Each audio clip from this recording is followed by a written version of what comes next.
Queridos amigos, somos los doctores Andrés y Marta Pérez, para los que no nos conocen, de Medicina y Comunidad al Día. Nos encontramos en la ciudad de Orlando, en los Estados Unidos, y nos complacemos mucho en que estén aquí con nosotros. Les damos las gracias por su asistencia y a los invitados, por supuesto, los especialistas especiales que tenemos acá. Medicina y Comunidad al Día nació como una necesidad de ayudar a informar a la comunidad, y también hicimos una alianza con la Primera Iglesia Bautista de Orlando, donde siempre escuchamos una palabra refrescante, una palabra de esperanza, y por esa razón también tenemos unos servicios internacionales que son los sábados y domingos a la 1:30 de la tarde. Son hechos especialmente para cualquier persona y no importa dónde se encuentre, porque preciso el horario es para las personas que se encuentran en Europa o en Asia o en otros lugares. Así que queremos recordarles siempre esos servicios espirituales que nos ayudan a dar paz a nuestra mente, a nuestra alma, a nuestro espíritu, y por supuesto eso nos va a dar salud en nuestro cuerpo. La verdad que nos gozamos, y lo mencionaba ahorita hace un momento de comenzar, que cada vez que tocamos un tema, cada tema se hace más apasionante del tema anterior. Encontramos muchas cosas nuevas que tal vez desconocemos mismos nosotros siendo médicos. Encontramos muchas cosas que la comunidad como tal que nos escucha va a encontrar solución de pronto a problemas que los tienen por muchos años. En este final de semana, cuando estábamos grabando la invitación para este programa y mencionábamos algunas de las patologías que se ven en el sueño, veíamos la cantidad de personas y invitamos a las personas a decir si tienes alguien en tu mente o si a ti te pasa alguna de estas condiciones. Veíamos que lo vemos muy común y que a veces lo pasamos inadvertido, pero nos vamos a dar cuenta esta noche que el tema del sueño es un tema fundamental. Es porque eso es algo que hace parte de nuestra vida cotidiana, la que nos permite vivir pues agradablemente, si pudiéramos decirlo así, vivir digamos que descansado y para poder estar enfrentando lo que tenemos al día siguiente. Así que, bueno, sin más preámbulos, pues vamos a dar este inicio a esta conferencia, la cual básicamente nos está trayendo a que pues nos encontremos con ese tipo de condiciones médicas a las cuales nosotros no hemos podido actuar. Como nombre de nuestro conversatorio del día de hoy se dice que es avances terapéuticos para conseguir un sueño reparador. Y eso es lo que vamos a conseguir. Así que, primero que todo, siempre invitamos, como lo decía Marta, por nuestra alianza con la Primera Iglesia Bautista y con este programa internacional que tiene dentro de la misión de nosotros, que es mantener no solamente el cuerpo, sino también la mente y el espíritu, a invitar a nuestro pastor de la Primera Iglesia Bautista de Orlando, en la parte hispana, al pastor Israel Martínez. Así que, pastor, bienvenido, por favor, y regálanos unas palabras como siempre lo haces.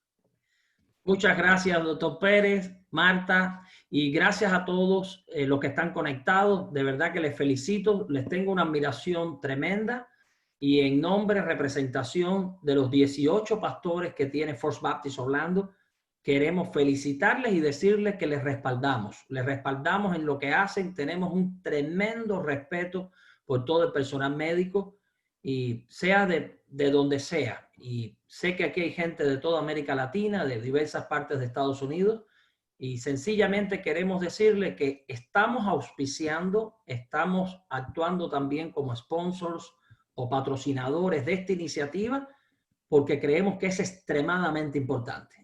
Nosotros como pastores tratamos con gente que no solo tienen o batallan con asuntos espirituales, batallan con asuntos mentales, emocionales, físicos, y todos están relacionados. Y yo no quiero hoy tomarle mucho tiempo a los ponentes, pero a mí los temas que ustedes están trayendo o los que anuncian me hacen reflexionar desde el punto de vista teológico. Y siempre los doctores Pérez, Marta y Andrés me regalan unos minuticos para dar una exhortación. Y lo que quiero decir hoy, basado en un pasaje bíblico, es que es muy interesante que Jesucristo, en la Biblia se refleja que Jesucristo cuidaba muchísimo del sueño. Estoy hablando de Jesús en su servicio o ministerio terrenal, sus 3 años de servicio terrenal que refleja la Biblia. Nunca prácticamente usted encuentra en la Biblia una actividad de Jesús de noche. Muy pocas. Y tenía actividades extremadamente intensas. Pero yo encontré un pasaje aquí donde se menciona algo de noche y lo que Jesús hizo durante la noche. Reitero, muy pocos pasajes. Los que conocen un poquito de la Biblia, un encuentro con un hombre que lo fue a buscar para preguntarle algo, Nicodemos. Y el otro es este, que se conoce como Jesús calma la tempestad. Y el pasaje sencillamente dice lo siguiente: aquel día cuando llegó la noche, ahí está la referencia a la noche de Jesús, les dijo, pasemos al otro lado. Se estaba refiriendo al otro lado del mar de Galilea. Y despidiendo a la multitud, y quiero que los que están aquí, creyentes y no creyentes, tengan en mente esto, Jesús estaba activo, estaba recibiendo a mucha gente. Se habla de una multitud. Y sigue la lectura diciendo, le tomaron como estaba en la barca y había también con él otras barcas, pero se levantó una gran tempestad de viento y echaba las olas en la barca, de tal manera que se anegaba. Y noten ustedes que es interesante que dice la Biblia. Y él estaba en la popa durmiendo. Es decir, Jesús usaba las noches para dormir después de un día largo de trabajo con una multitud. Está en la barca, de pronto hay una tempestad, Jesús está durmiendo. Él sabía, perdónenme la expresión, cómo desconectar y descansar. Y fíjense ustedes que el mismo texto dice que los discípulos lo despertaron y le dijeron, maestro, no tienes cuidado que perecemos. Y la historia entonces dice cómo Jesús actúa respecto a la tempestad y después le reprocha a sus discípulos y le dice, ¿qué pasó con ustedes? ¿Por qué están amedrentados? ¿Qué les sucedió? Y déjenme decirles lo que yo aprendí así rapidito. No quiero tomarle tiempo a los ponentes. Lo que aprendí es que Jesús, recuerden, Jesús como Dios, como hombre en su ministerio terrenal, respetaba las horas de sueño. Jesús tenía sueño saludable. Jesús podía tener un tiempo tremendo con multitudes y bien activo, pero sabía descansar. Y después nuevamente enfrentaba los retos. Si usted estudia la Biblia, el pasaje que viene después de esta tempestad, después de este evento, Jesús tiene que bregar con gente tremenda, endemoniada, lo que se conoce como los endemoniados gadarenos. O sea, yo creo que en la práctica ustedes que tienen una vida tan, pero tan agitada, recibiendo a tanta gente, nosotros también como pastores, tenemos que ser muy sabios en la manera en que manejamos el sueño. El sueño no está ahí por gusto, en vano. El sueño debe ser reparador. Tenemos que enfrentar la vida con toda intensidad, hacer lo que tenemos que hacer, descansar para estar listos para nuevos retos. Así que muchas gracias por darme la oportunidad de apenas unas palabras. Simplemente lo que quiero decir es que Jesús, siendo Jesús, tenía un sueño reparador, cuidaba del sueño. Y no se despertó él por las preocupaciones, lo despertaron los otros, que casi se volvieron locos ahí. Así que gracias, doctores. Dios les bendiga mucho. Si me permiten una palabra para pedir la bendición para ustedes y para los ponentes. Muchas gracias. Señor, gracias por tus bendiciones y te agradecemos mucho por los doctores Andrés y Marta y también te pedimos por los ponentes. Bendíceles mucho y que todas las charlas sean realmente que marquen la diferencia. Gracias por todo el personal que está conectado acá, por la manera en que tú los usas diariamente para cambiar la vida de la gente. Te pido que también le des el descanso, le des el sueño, le des la oportunidad de recobrar fuerzas. Gracias. En Jesús oramos. Amén. Perdonen que tomé un minutico más de lo acostumbrado. Muchas gracias, pastor. Muchas gracias. Siempre una palabra muy importante y nos da rema a nuestro corazón. Estamos aquí para precisamente hablar de ese sueño reparador y hemos traído 4 especialistas que tienen muy claro cada vez estas cosas y vamos a tratar de resolver incertidumbres y a ir abordando lo que es ese tema. Primero que todo, quiero presentar a nuestro primer invitado. Este es un doctor colombiano el doctor Franklin Escobar Córdoba, que viene de la ciudad de Bogotá.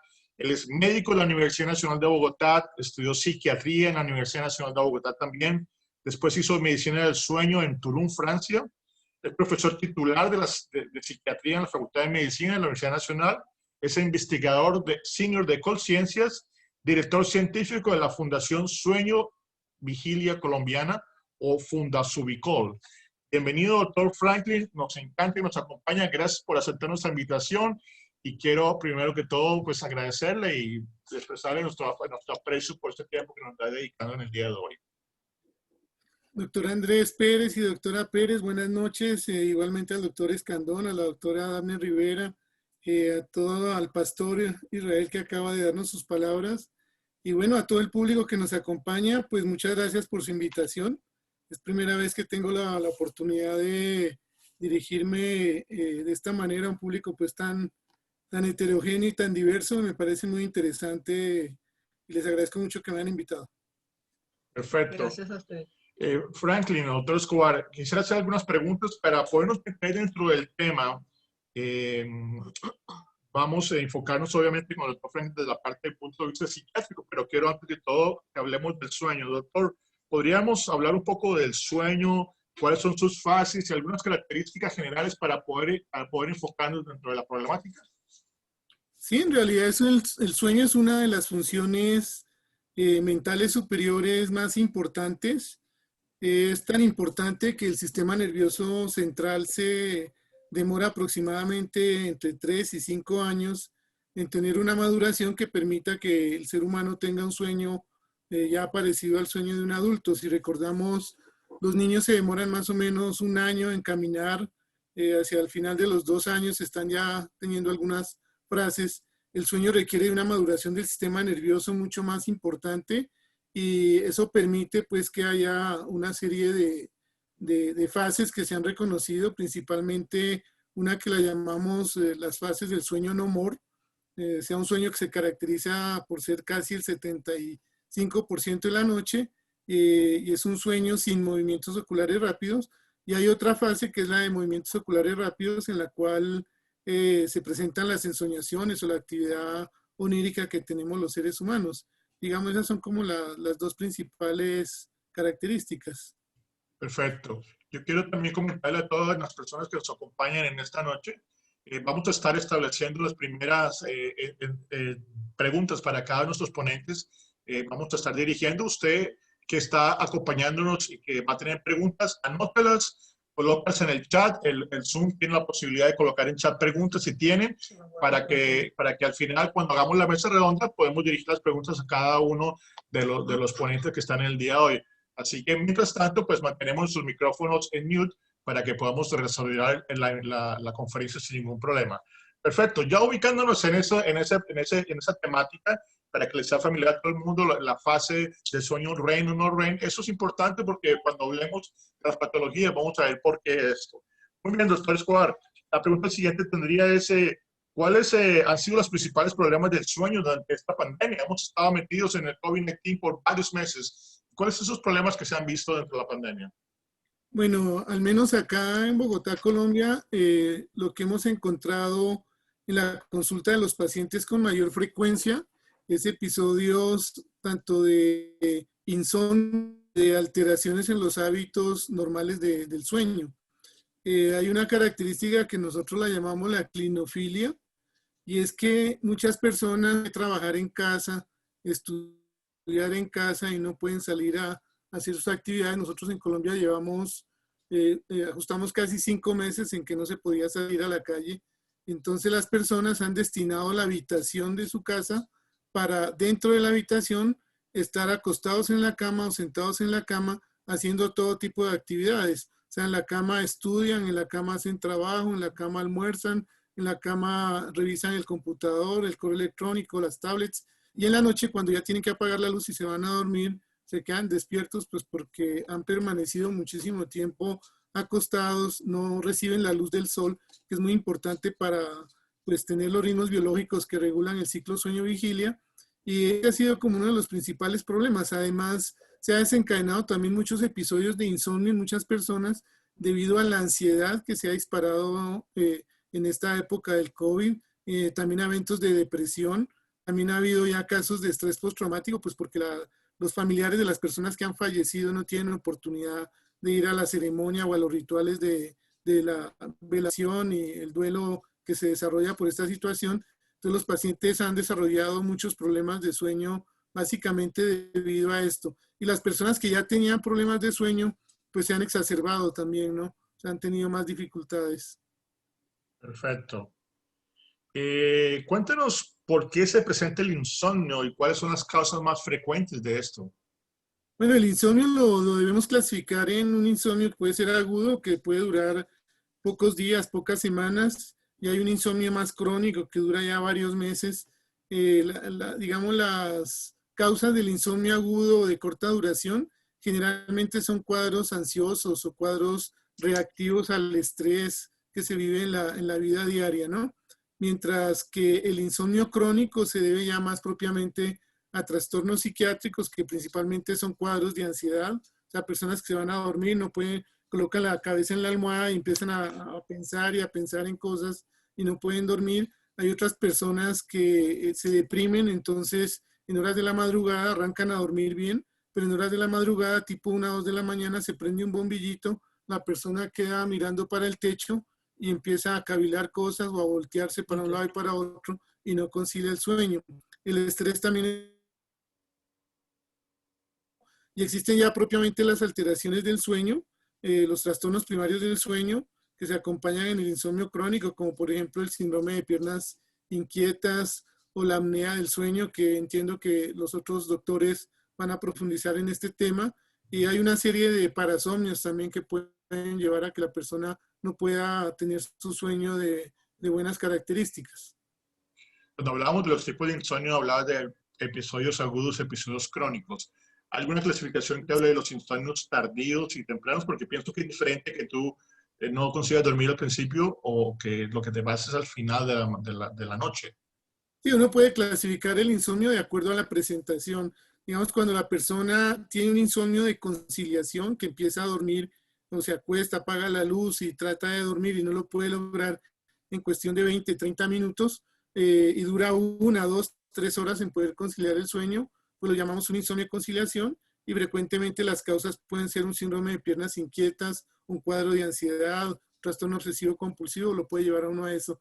Hay otro insomnio que se llama de múltiples despertares, que la persona arranca a dormir bien, pero en la noche se está despertando cada cierto tiempo, se despierta con mucha frecuencia. Eso se ve, por ejemplo, en la apnea del sueño, que hace que la persona se atore y, bueno, se tenga que despertar. Y también está el sueño ya de despertar temprano, el sueño de más, que es más característico de la depresión. Entonces sí hay esa clasificación, ¿no? Dependiendo, hay también un insomnio global, o sea, que la persona pasa la noche en blanco. Esto ya es propiamente los pacientes con enfermedades mentales muy graves como la esquizofrenia, por ejemplo. Perfecto. ¿Y cuál sería el tratamiento que se le puede dar a una persona con insomnio? ¿Tú qué recomiendas como tratamiento a esas personas, dependiendo obviamente del tipo de insomnio? Digamos que el insomnio es una queja muy frecuente, es una queja que habitualmente los pacientes no la consultan rápidamente, sino que se demoran en consultar. A veces cuando ya van por alguna otra cosa y van a cerrar la puerta o se van a despedir del doctor, le dicen, oiga doctor, ¿por qué no me regala una formulita para una pepa para tomarme en la noche que no estoy durmiendo? Eso es como lo que habitualmente uno lo ve. El insomnio hay que tomarlo con seriedad porque la mayoría de las causas se pueden determinar en los centros especializados en sueño. Y la otra característica importante del insomnio es que el insomnio tiene la fortuna de que se puede mejorar en la gran mayoría de los casos. Existen terapias conductuales, terapia cognitivo-conductual para manejo del insomnio crónico. Tenemos también medicamentos para el manejo del insomnio crónico. Hay aparatos que ayudan a mejorar el insomnio. Hay la luminoterapia, el CPAP. Hay una diversidad de tratamientos que pueden ser afortunados para la mayoría de las personas. Es decir, en este momento de la vida, con la medicina actual, no hay necesidad de sufrir uno por insomnio, sino que hay que consultar al médico y encontrar la solución. Perfecto.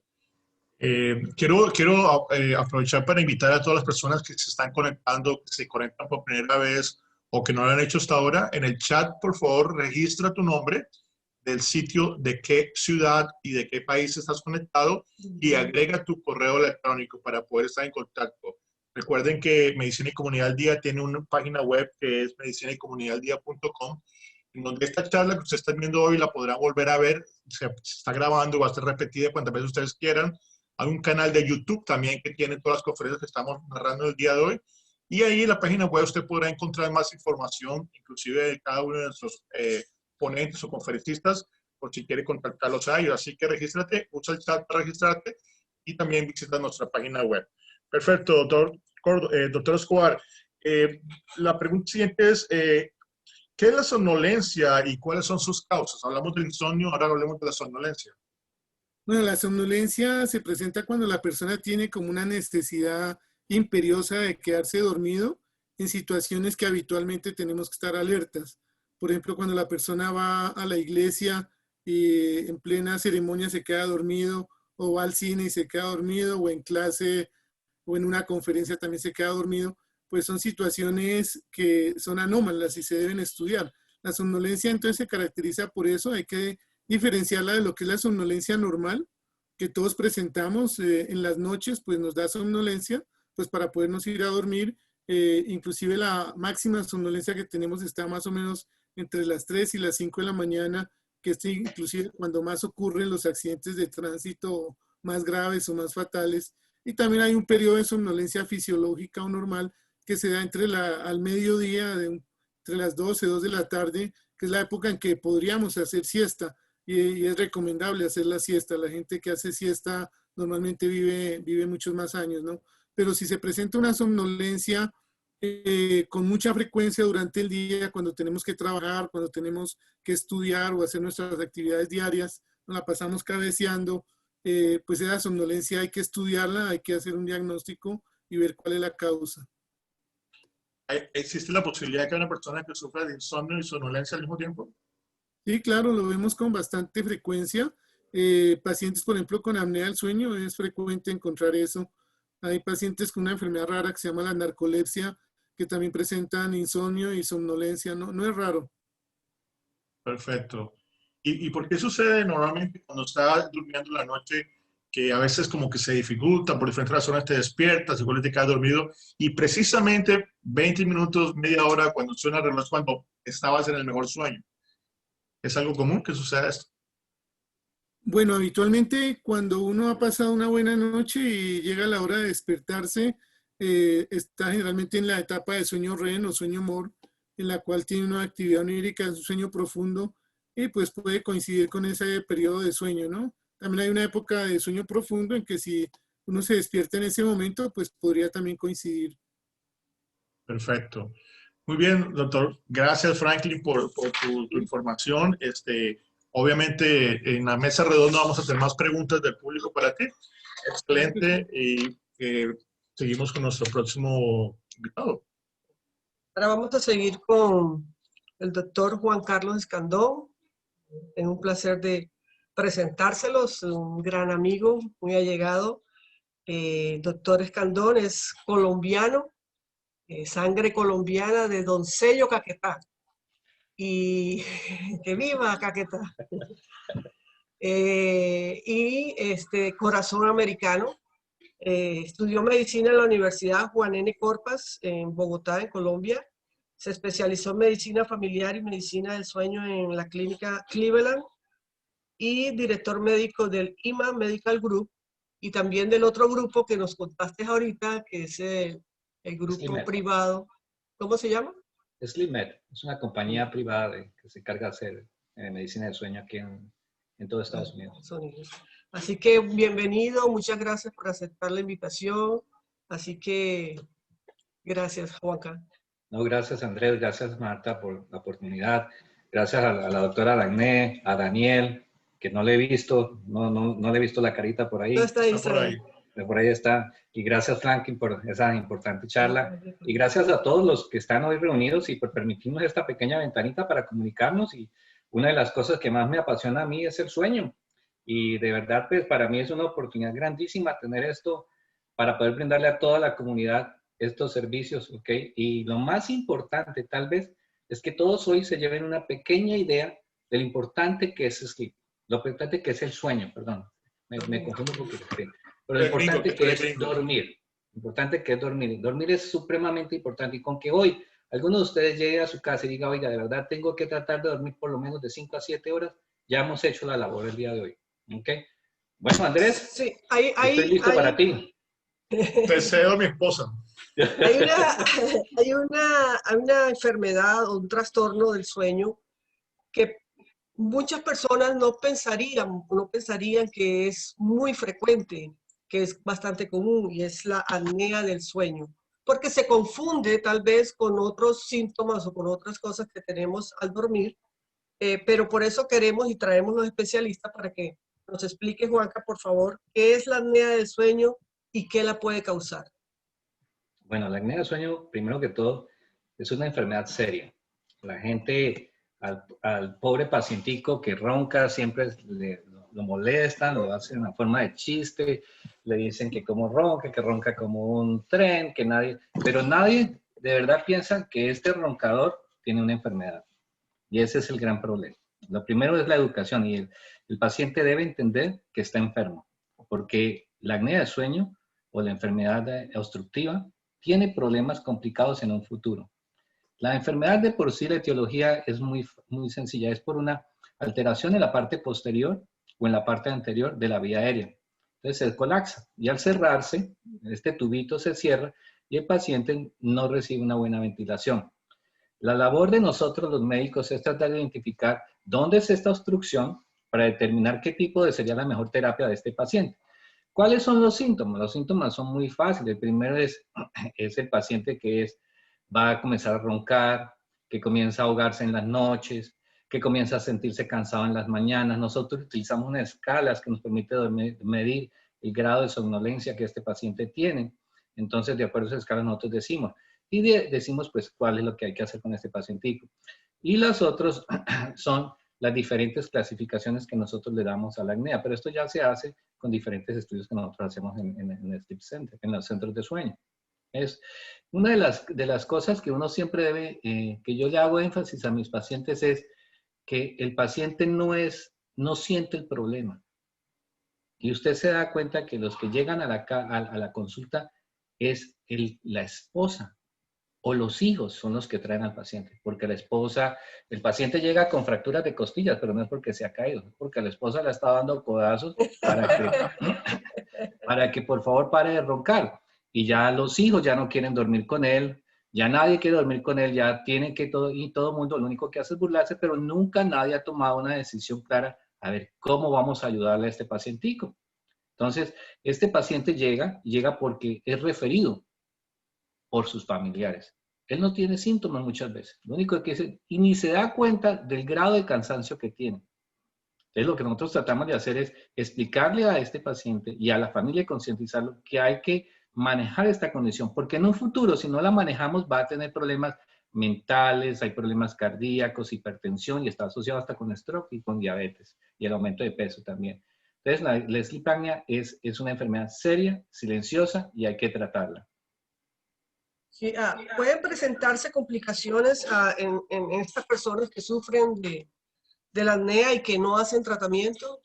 Claro, Marta. Mira, una de las cosas es, la apnea la clasificamos en 3 niveles, una media, moderada y severa. Y están por unos numeritos que es 5, de 5 a 15 y de 15 a 16. Estos numeritos lo único que nos dicen es el grado de apnea que tiene este paciente durante la noche.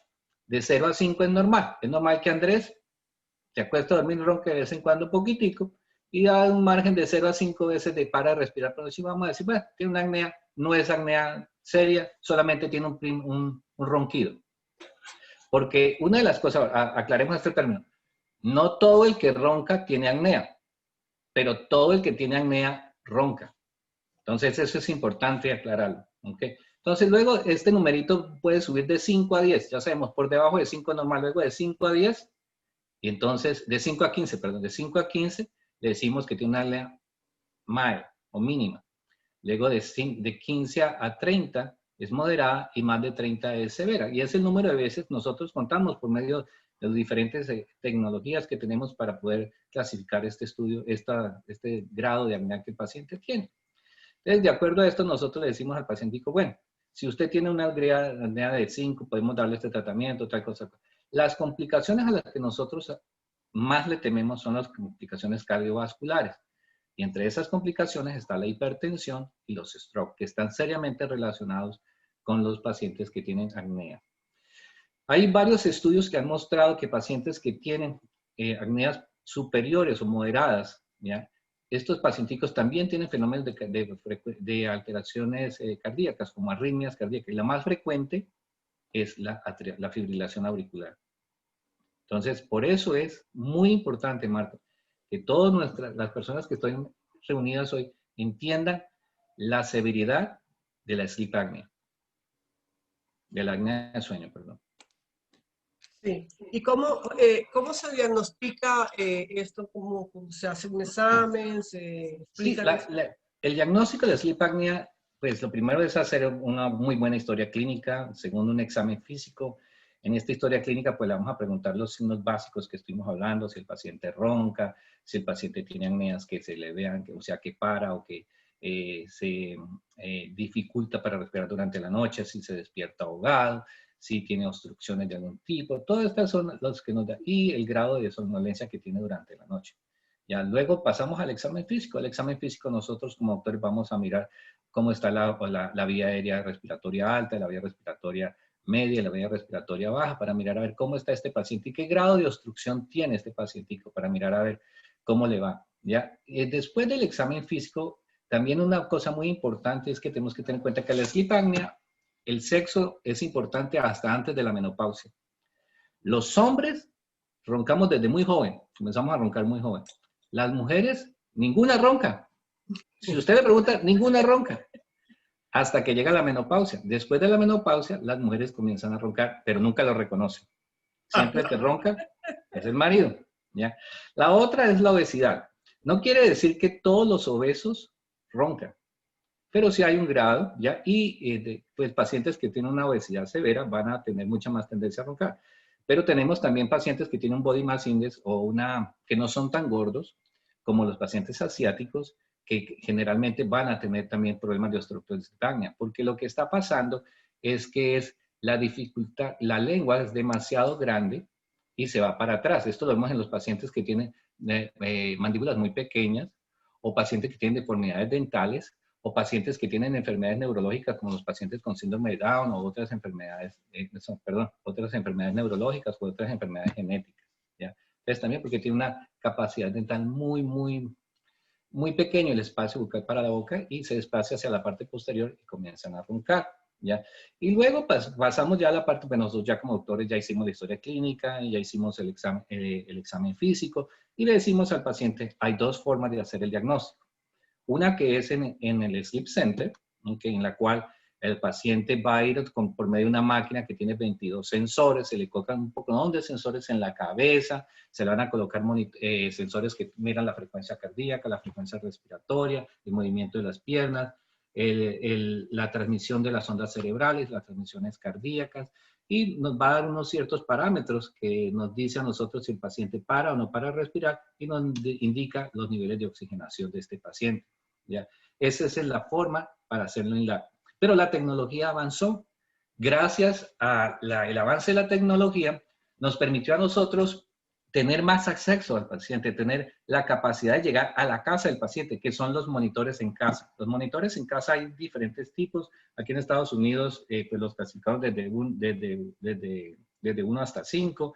Nosotros estamos usando en nuestro de 3 a 4, y es basado de acuerdo al número de sensores que le ponemos al paciente. Pero en general es una máquina que el paciente se lleva muy chiquita, algunas que se ponen en la frente, otras que se ponen en la región costal, y se los llevan para la casa, duermen con ellos. ¿Ok? El requisito indispensable es que tienen que por lo menos tener 2 horas de sueño. Nada más. Con 2 horas de sueño nosotros podemos llevarnos una idea adecuada de cómo este paciente duerme. Lo ideal es tener más o menos de 6 a 7 horas para poder tener un diagnóstico más preciso. Entonces tenemos las dos oportunidades de diagnosticarlo. Lo diagnosticamos o bien en casa o bien en el Sleep Center. ¿Cuál es el gold estándar o cuál es el que es el ideal para hacer? Lo ideal es el de laboratorio. Nos da muchísima información a nosotros como médicos y al paciente. Entonces, siempre tratamos de que sea más, pero si no se puede, nos vamos por el home test. Después de que se hace el diagnóstico, viene el manejo, Marta. Y pues no sé si quieras que hablemos un poquito del manejo. ¿Tienes alguna pregunta? Sí. Cuéntanos las diferentes opciones, porque sé que hay varias opciones para tratar la apnea. Sí, hay Cuéntanos muchísimas. cuáles crees tú que son las mejores o si las hay. Hay muchísimas opciones de manejo, pero tal vez lo más importante es que siempre que tomen una opción de manejo, tiene que ser supervisada por un médico. Hay mucha información inadecuada en Internet y diferentes dispositivos que verdaderamente no hacen mayor diferencia. De pronto quitan el ronquido, pero no eliminan la apnea. Y lo que tenemos que entender que lo que nos mata no es el ronquido, lo que nos mata es la apnea. Entonces, de eso es donde tenemos nosotros que mirar cuál es el tratamiento adecuado. Y por eso es importante ir donde un especialista que sea capaz de identificar cuál es la mejor solución para usted, no para la comunidad en general, porque lo que sirve para usted, pronto para el otro no va a servir. Entonces, tenemos diferentes tratamientos. El gold estándar el gold estándar es el CPAP, la máquina de presión. ¿Okay? Es el gold estándar, es la que está. Hay diferentes tipos de máquinas. Esta maquinita, ¿qué es el CPAP? El CPAP, yo pongo, no sé, yo creo que a la semana pongo unas 100 máquinas. Es muy difícil, muy difícil de usar, pero se requiere que el paciente aprenda a usarla. El CPAP, yo le digo a mis pacientes, independiente de que vayamos a usar el Bi-Level o el ASB o cualquiera que vayamos a usar, le digo que esto es como cuando usted tiene zapatos nuevos. Usted tiene zapatos nuevos, le incomodan, le tallan, siente molestia con ellos, o cuando usted usa gafas. Cuando usted comienza a usar gafas, comienza a tener molestias aquí o comienza a ser borroso y requiere que reciba mucho cuidado, ¿ok? Por parte del doctor para que el paciente entienda que debe esta máquina, cómo debe usarse y hacerse un buen mask fitting o una buena búsqueda de una máscara adecuada para que este paciente, ¿okay?, pueda encontrar satisfacción en el uso del CPAP. Existe otra terapia, que son las terapias que es a base de dental appliance, o sea, con piezas para la boca. Con piezas para la boca que los hacen los odontólogos, que lo que le permite, el único que hace, hay dos tipos. Uno que es con retención de la lengua, que lo que hace es protruir la lengua hacia adelante, ¿ok?, que es un retenedor de la lengua, básicamente es lo que hace. Y el otro son los dental appliances, que son única y exclusivamente elementos o prótesis dentales que lo que utiliza el dentista o odontólogo es mover la mandíbula hacia adelante para permitir un mayor espacio en la parte posterior y que la lengua no sea un elemento extraño durante el sueño. Luego vienen las partes ya más avanzadas, que son las partes, la instrumentación quirúrgica y la instrumentación con nuevas tecnologías. Entre la instrumentación quirúrgica tenemos diferentes cirugías que se pueden realizar, pero esas se las voy a dejar a Daniel, porque Daniel es el especialista en eso, entonces se los voy a dejar a Daniel, pero no es que quiera hablar mal, pero no soy muy partidario de las cirugías hasta que no sea la última opción, ¿ok? Entonces, pero las cirugías las hacen los ENT, ¿ok? Hay especialistas solamente en cirugías de enfermedad de sueño y tienen, para el paciente que es bien escogido, son exitosas. Para el paciente que no es bien escogido, es un poquito más complicado. Y luego viene lo último, que es ya la utilización de diferentes tecnologías, que son los estimuladores del nervio hipogástrico, que lo que hace es, por medio se llama Inspire, es un implante que se coloca en la parte superior del chest, ¿ok? Y tiene dos sensores, uno que es el monitor y otro que es el desfibrilador. Y hace lo mismo que hace un pacemaker, ¿ok? Entonces, cada vez que el paciente tiene un sensor, y este sensor, cuando el paciente comienza a roncar o ve la alteración a nivel neurológica del hipogloso, entonces manda una señal y lo que hace es contraer y vuelve la lengua y la pone otra vez recta. Tiene puntos a favor y puntos en contra. Yo participé en la investigación que se hizo de esto y estuve aquí muy unido con el doctor que los implanta aquí en Florida Hospital, que es el doctor Maguso, y ha sido muy exitoso. Tiene la respuesta y satisfacción del paciente es increíblemente buena, porque el CPAP tiene muchas cosas que es una máquina con la que usted tiene que andar cargando, es incómoda, a las mujeres no les gusta usarla, es difícil de acostumbrarse a algo, una máquina de aspiración que le sople aire por la nariz. Y este aparatico mide 10 por 5, se implanta, se hace outpatient y tiene las indicaciones pues, de que es para acneas que sean moderadas a severas, para pacientes que no hayan respondido al CPAP o que estén buscando una alternativa diferente. No la cubre muchos de los seguros. Su costo aquí en los Estados Unidos está más o menos en unos 35 a 40 mil dólares, que es bastante costoso. Tiene la limitación que solamente se debe usar en pacientes que tengan un índice de body mass index, Masa corporal. de masa corporal menos del 32%, que tiene que estar menos del 32%. Tiene también de pacientes, hasta la fecha no tenemos uno que sea MRI, que es seguro. Entonces el paciente si tiene que ser un paciente que tiene problemas de espalda o que necesita estarse haciendo monitoreos frecuentes porque esto es un elemento extraño en el cuerpo, va a alterar o no va a permitir que este paciente se haga estas imágenes. Entonces, es una de las cosas que nosotros como doctores tenemos que decir si este paciente es adecuado para este manejo o no es adecuado para este manejo, ¿ya? Y pues luego vienen las medidas que son las medidas de básicas o las medidas generales, que es si el paciente es obeso, pues bajar de peso. Si el paciente tiene apnea de sueño que es solamente posicional, pues tratar de que duerma solamente de medio lado, porque acordemos que siempre el que duerme boca arriba tiene mucho más tendencia a tener apnea o obstrucción en la vía respiratoria. Entonces, esas son a grandes rasgos los diferentes tratamientos que hay, Marta, y todos ustedes para la dislipidemia. No sé si es demasiado. Excelente presentación, doctor Escandón. No te vayas, vamos a tener más preguntas y dependiendo del tiempo tenemos también algunas preguntas para ti. Te puedo decir que las redes están llenas de preguntas. O sea, has llenado de preguntas aquí. Muchas preguntas, la gente está inquieta con el tema de la apnea.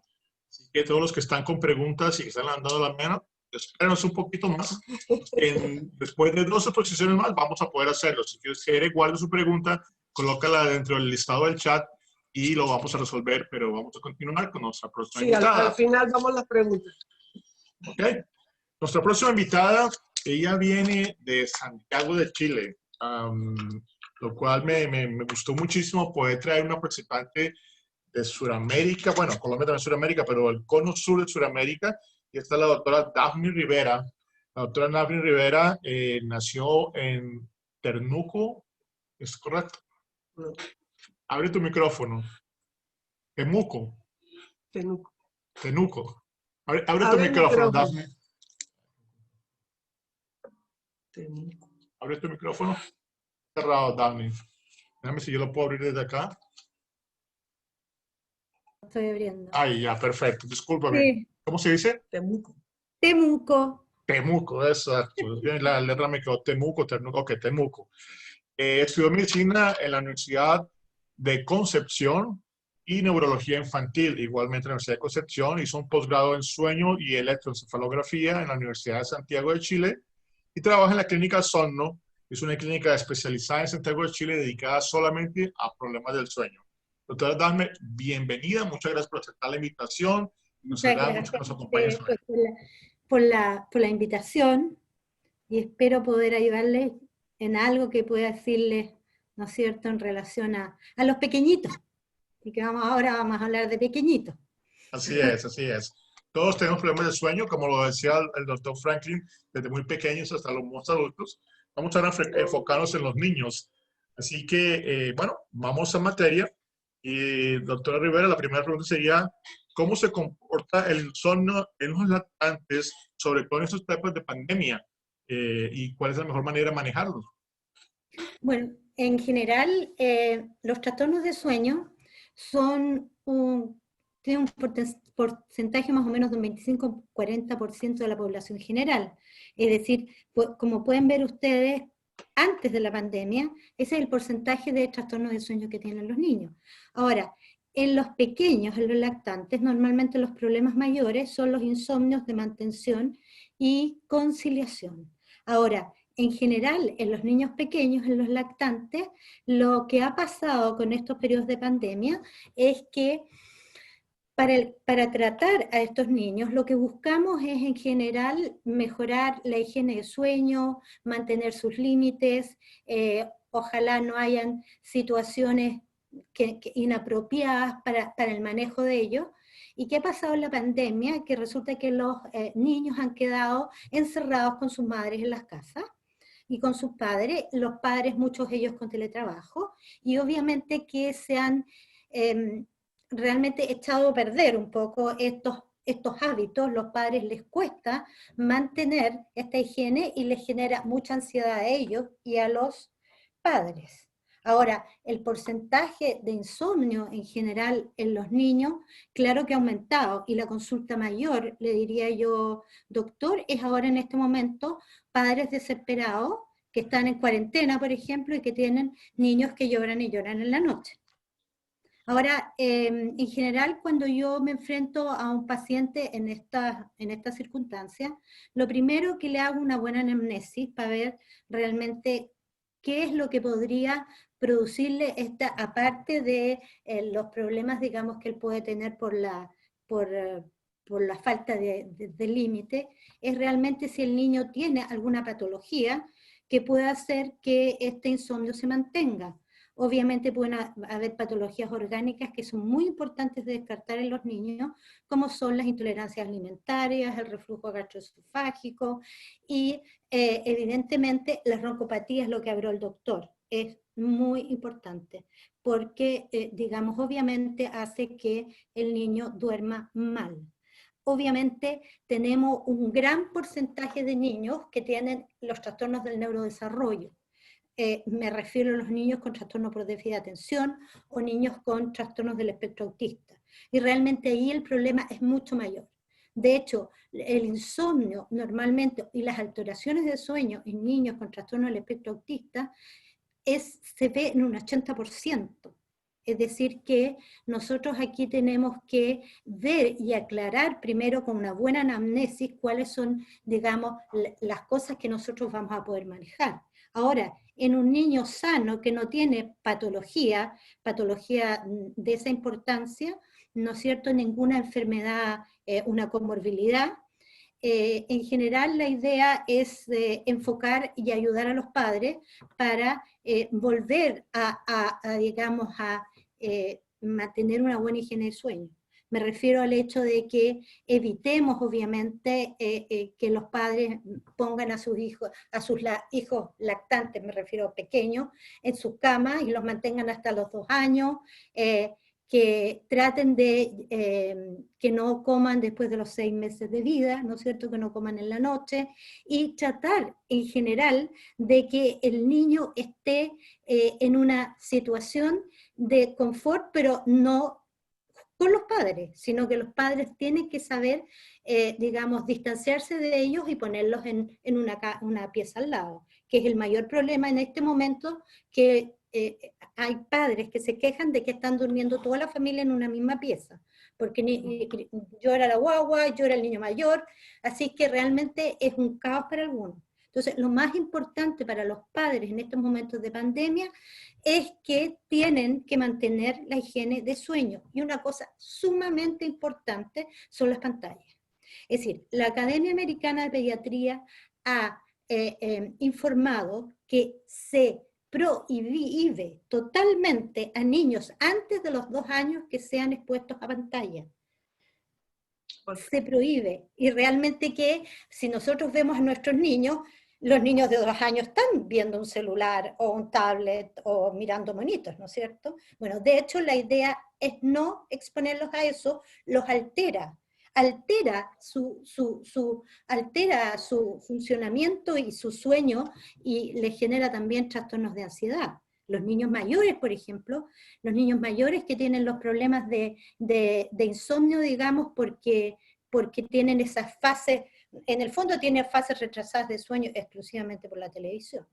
Entonces, hay hábitos que se tienen que imponer, que los padres tienen que imponer, y más en estos tiempos de pandemia. Es decir, no podemos relajarnos porque los únicos que van a sufrir son los padres y el niñito. ¿Mm? Claro, tú hablabas de los lactantes, también hablamos de los niños y los adolescentes. ¿Ha tocado algo de Claro, eso? en los niños adolescentes tenemos otro problema. Tenemos el problema de la fase retrasada de sueño. Son niños que definitivamente se ha retrasado, la secreción de melatonina es un poco más retardada, hay aumento de volumen corporal, ¿no es cierto? Entonces los niños tienen una melatonina un poco más baja y estos niños, ¿qué pasa? Que además tienen todos estos estímulos tremendos de las pantallas, ¿no es cierto?, de los videojuegos, y ellos se van a acostar, digamos, se van a acostar jugando, y dejan la pantalla, o el play, o todo lo que estén jugando, y se van a acostar. Entonces, obviamente que les produce una fase retrasada de sueño, es decir, estos niños se acuestan tarde mirando celular y se despiertan temprano, y se despiertan tarde. ¿Y qué pasa? Claro, en tiempos de pandemia no hay problema, pero el problema es cuando el niño tiene que ir ahora está haciendo las clases online, y los niños tienen que levantarse a las 8. Por lo tanto, esos niños están con una somnolencia de una espantosa. Se produce alteraciones, en general en los insomnios no se producen alteraciones, digamos, importantes, digamos, de la neuroplasticidad, pero obviamente en la medida en que esto persista, las privaciones de sueño prolongada han demostrado, ¿sí?, que alteran la neuroplasticidad. Y resulta que los niños en este momento, los niños adolescentes, se hizo un estudio y están durmiendo 6,6 horas en promedio. Entonces, yo creo que lo único que quisiera dejar de todo lo que estoy hablando es que por favor no pongan a los niños en pantalla, y por favor mantengan una higiene de sueño aún en los adolescentes. Ahora, en general el tratamiento para un adolescente es bastante más complicado, y obviamente el manejo cognitivo-conductual ha funcionado, y si no tenemos que apoyarlo con algún fármaco. Pero es muy importante aquí, en todos estos problemas de sueño, es la actitud que tienen los padres en relación al niño. Ya que mencionaste los fármacos, es algo que se usa comúnmente. ¿A qué edad el niño se consigue? Sí. Bueno, en general, digamos, obviamente que para el insomnio lactante usamos melatonina, y en general muy pocas otras cosas. Se puede de repente usar algún antihistamínico, pero digamos las benzodiazepinas no. Es decir, recordemos que las benzodiazepinas alteran el sueño REM, y el REM es el sueño más importante donde nuestro cuerpo, digamos, logra que los aprendizajes se consoliden. Es decir, eliminamos el sueño REM y no hay consolidación del aprendizaje. La desincronización del sueño REM permite los aprendizajes, por lo tanto es muy importante, digamos, que no se ocupen ese tipo de fármacos, porque serían devastador para la neuroplasticidad del niño. Y en general se ve que en los adultos se ocupa bastante, pero en los niños no. Es decir, tenemos que trabajar, ojalá lo más posible, con las higienes de sueño y con los... hay posibilidades, por ejemplo, tú puedes evitar fármacos y empezar a trabajar con manejo cognitivo-conductual, con técnicas de extinción gradual o técnicas de extinción estándar. De extinción gradual, en el caso de los lactantes, es llegar y irse, digamos, inmediatamente y decirle ya, tú duérmete. En las de extinción más, digamos, gradual, es que el niño, el padre cada vez se va alejando más del niño cada día, pero el niño debe estar en su pieza y no debe ingerir, como les dije, comida en la noche. Es súper dañina, y la idea que los niños suspendan las pantallas a las 8 de la noche. Y después de eso, ellos, los niños, más, los preescolares, digamos, que lean. Y los adolescentes que están un poco más retrasados en el horario, que lean también. Es una gran solución porque la lectura relaja. Pero bueno, convencer a estos niños entre un celular y una lectura, de repente es bastante complicado para los padres. Sí. Y cuando has utilizado bastante el término de higiene del sueño o higiene para dormir, ¿qué es la higiene? ¿Cuántas horas debe dormir y cuál es la hora que... Lo que pasa es que tú no puedes hablar de higiene de sueño, por lo menos mi experiencia es que no se puede hacer una higiene de sueño si no tú haces una higiene diaria. Es decir, si un niño, un lactante o un niño hasta como por ejemplo los 2 años, se levanta y después él despierta y duerme una siesta hasta la hora de almuerzo, después él almuerza y después en la tarde no duerme una siesta, pero a las 5 le da sueño y duerme una siesta de 5 a 7, obviamente está muy mal, porque el niño a las 7 de la tarde debería estar comiendo para prepararse para irse a la cama a las 8:30. ¿Te fijas? Eso es una higiene de sueño, es decir, arreglar, primera cosa, los horarios en el día.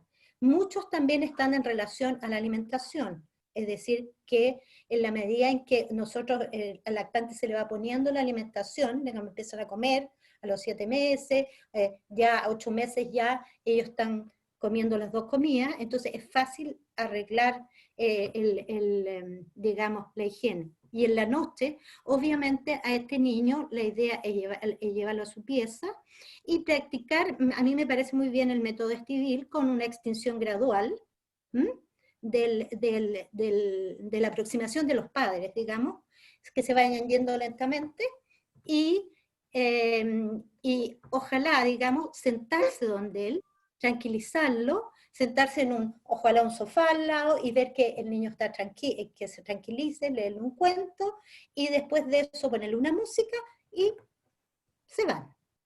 Ahora, es una forma de buena higiene de sueño. Lo otro es que a los padres no entienden mucho y muchas veces cuando el niño llora, digamos, es normal que el niño llore y que despierte. Es normal que, digamos, hay micro despertar de menos de 15 minutos. Obviamente, 10 despertares en una hora es mucho, digamos. Entonces,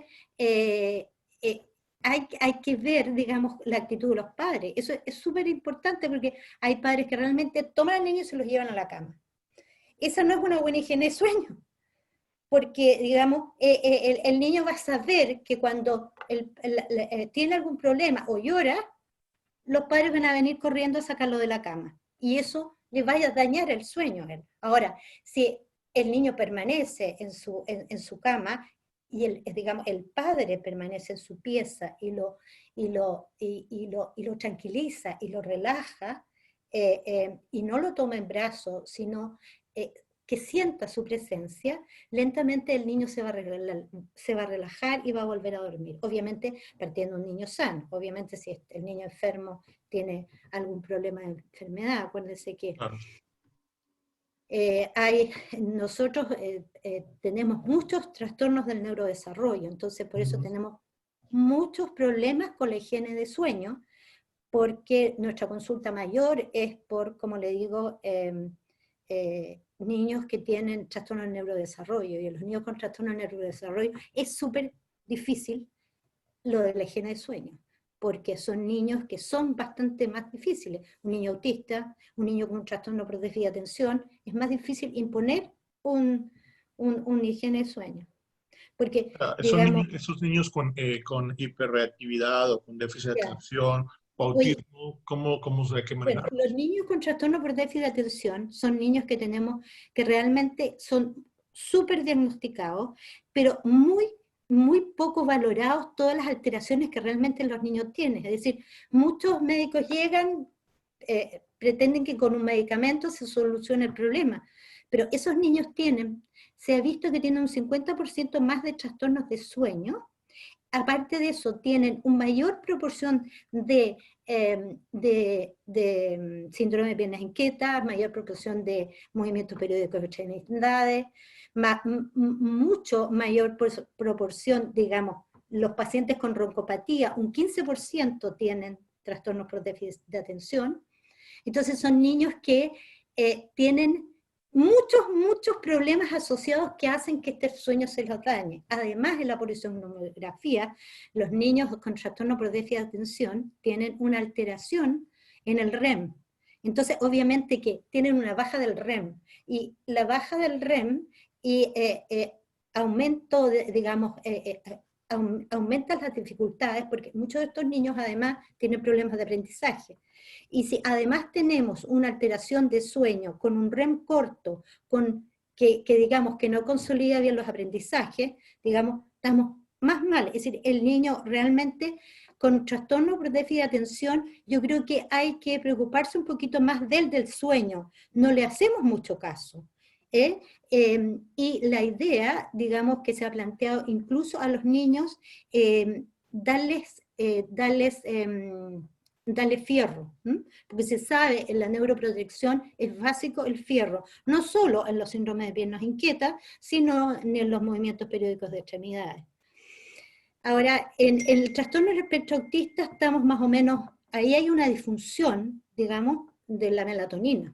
Entonces, el problema de la disfunción de la melatonina, hay un gen que produce una alteración a nivel del precursor de la melatonina, que es la serotonina, entonces hace que el paciente tenga un sueño muy alterado. Aparte de eso, con todas las comorbilidades que tienen los niños con el trastorno del espectro autista. Tienen mayor porcentaje de todo, digamos. Entonces, los niños con trastornos del neurodesarrollo son niños que a nosotros nos preocupan mucho, porque creo que por lo menos los trastornos por déficit de atención los estamos mirando como un poco como por arriba. Y además estos niños son muy buenos para las pantallas. Ese es el problema. Inquietos, buenos para las pantallas, buenos para el play, para jugar videojuegos. Entonces es un círculo vicioso que lo único que daña es más el sueño. Claro, claro. Muchas gracias, doctora Rivera. Vamos a tener más preguntas ahora en la mesa redonda. Excelente participación. Vamos con el próximo. Vamos a seguir con Daniel. Daniel, ¿estás ahí? Doctor, ponle micrófono. Perfecto. ¿Estás ahí? Ah, sí. Doctor Andrés, doctora Marta, muy buenas noches. ¿Cómo están ustedes? Hola, Dani. Bienvenido. Muchas gracias por estar aquí con nosotros. Bueno, doctor Daniel Manrique, él es de la ciudad de Bogotá, de Colombia. Él estudió medicina en la Universidad Juan N. Corpas con el doctor Juan Carlos Escandón. Realizó especialidad de otorrinolaringología y cirugía de cabeza y cuello en la Universidad San Martín, también en Bogotá, y fellow en cirugía plástica facial en el centro del doctor Ivo Pitangui en Brasil. Es miembro activo de la Academia Americana de Otorrinolaringología y de Cirugía de Cabeza y Cuello. También hace mucho por la plástica facial, hace muchos estos tratamientos estéticos y cosméticos. Muchas gracias, Dani, por estar acá con nosotros, haber aceptado la invitación. No, muchísimas gracias a ustedes por la invitación y de verdad que para mí es un gusto saludarlos y saludar al panel de colegas que hoy nos acompañan, al doctor Escandón, al doctor Escobar, a la doctora Rivera. Y bueno, estoy con ustedes y a todas las personas que están conectadas, un saludo muy especial. Sí, vamos a hablar contigo para que nos enseñes y nos expliques un poquito acerca del ronquido y qué es el ronquido como tal. Bueno, básicamente el ronquido es ese sonido que es un poco desagradable o ruido que se genera en el proceso del paso del ingreso del aire a través de la nariz y que va a la garganta y se regresa.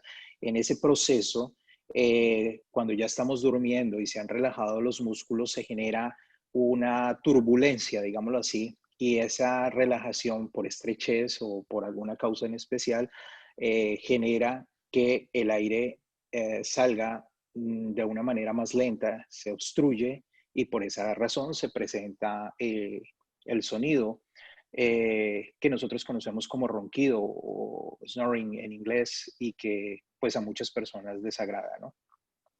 Sí, cuando una persona ronca, adulto o niño, es porque tiene problemas respiratorios. ¿Eso es cierto o es falso? Bueno, ya después de haber escuchado a los panelistas que estuvieron, cada uno dando su punto de vista, yo me voy a centrar en en generalizar y dar un concepto muy, muy específico.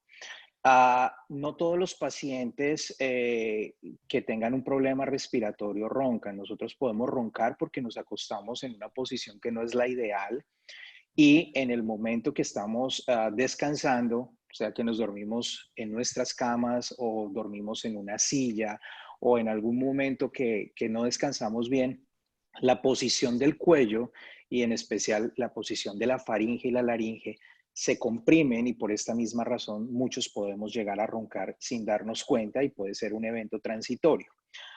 Pero es muy importante también saber que bastantes personas, hoy en día una población muy alta, están roncando por una causa determinada y pues hay que identificar cuál es la causa que está desencadenando esto. ¿Por qué?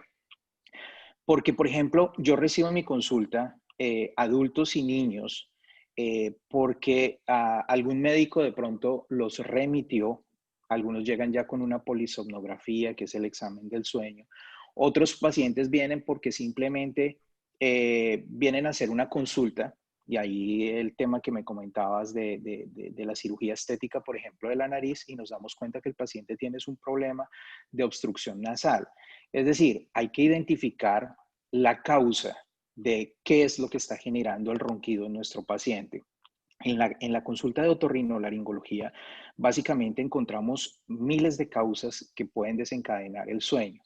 Y lo voy a partir y lo voy a dividir para que ustedes más o menos lo conozcan, porque pues es muy complicado si la persona no sabe realmente de lo que estamos hablando. Tal vez ustedes pueden ver esta gráfica acá, es un corte lateral de la nariz y lo que nosotros hacemos es básicamente trabajar, digo nosotros los especialistas en otorrinolaringología, es trabajar todo el área desde la cara, desde donde empieza la cabeza hasta donde termina el cuello. El aire fluye por la nariz, aquí por donde ustedes pueden ver la punta de mi lápiz, ¿cierto? Viene por acá, baja, desciende, a algunas personas les entra aire por la boca, el aire ingresa para bajar a los pulmones. Esto es un proceso de calentamiento, un proceso en el cual se van a generar muchos cambios fisiológicos que van a ayudar a que ingrese oxígeno y salga dióxido de carbono, que son los elementos con los que hay un intercambio de aireación y de oxigenación perfecta. Pero cuando nosotros tenemos un estrechamiento en alguna de estas áreas, se nos va a presentar un problema que nos va a impedir que haya una buena oxigenación, una buena permeabilidad de esa entrada de oxígeno y por ende vamos a encontrar dificultad para respirar y se va a producir el ronquido. Entonces, si vamos a mirar, por ejemplo, en la nariz, encontramos que muchos pacientes tienen problemas del tabique desviado. El tabique es la estructura que separa las dos fosas nasales y que una porción es de hueso y otra de cartílago. Y las personas dicen, pero mire, mi nariz está perfecta y cuando vamos a hacer el examen, la nariz está completamente desviada. Vemos pacientes con cornetes muy grandes que, ya sea por alergia o por algún tipo de alteración, cierran por completo el área de las fosas nasales y esto impide que el aire fluya fácilmente. Eso en cuanto a la nariz, y podemos también nombrar problemas de infecciones de senos paranasales, pólipos, bueno, en fin. Si nosotros vamos bajando un poco más, encontramos problemas a nivel de la faringe. Y a nivel de la nasofaringe, en los niños se encuentran las famosas adenoides y en la faringe las amígdalas. Nosotros tenemos 5 clases de amígdalas, pero no me voy a centrar a dar una clase de anatomía acá, pero sí para que las personas sepan que los niños tienen adenoides, que son un tipo de amígdalas que están pegadas en la parte de atrás de la nariz y que cuando son muy grandes, además de generar infección, generan bloqueo e impiden que pase bien el aire. En la parte de la faringe están las amígdalas y hay muchos pacientes que su parte posterior, donde nosotros conocemos como la campanilla, que se llama úvula, es muy, muy bajita y pega con las amígdalas porque son demasiado grandes y estrechan el espacio de la faringe. No hay una buena entrada y salida de aireación ni en la parte posterior ni en la parte anterior y por esa misma razón esa estrechez hace que haya una turbulencia más fuerte y el ruido sea mayor. Entonces vienen ya los problemas de la boca, que era algo que el doctor Escandón por aquí comentó. que era pacientes con la lengua bastante grande o con problemas maxilofaciales. Entonces, vemos pacientes con problemas de mordida de mandíbula que, digamos, ya sea de acuerdo a la clasificación que le damos en el examen clínico, o están un espacio muy corto o son muy alargadas, influyen en ese mismo problema. Si seguimos descendiendo, pues ya encontramos problemas a nivel de la laringe, problemas en cuerdas vocales, estrechamiento a nivel de las bandas faríngeas. Es decir, existen muchísimos tipos de alteraciones que pueden desencadenar el ronquido. Hubo un momento en que dijiste que si la persona cambiaba de posición, podía influir, o sea, ¿influye la posición de la persona en el ronquido? Sí, claro, totalmente, porque hay personas que duermen mal y que cuando se acomodan vuelven otra vez a dormir bien y el ruido desaparece. Tenemos que ser muy claros que el ruido puede ser o transitorio o puede ser crónico, y ahí es cuando ya tenemos que identificar quién es la mejor persona para identificarla, nuestra pareja, o en el caso de que tengamos niños, pues los padres que están al lado de sus niños, y es importante que estemos chequeándolos a ellos.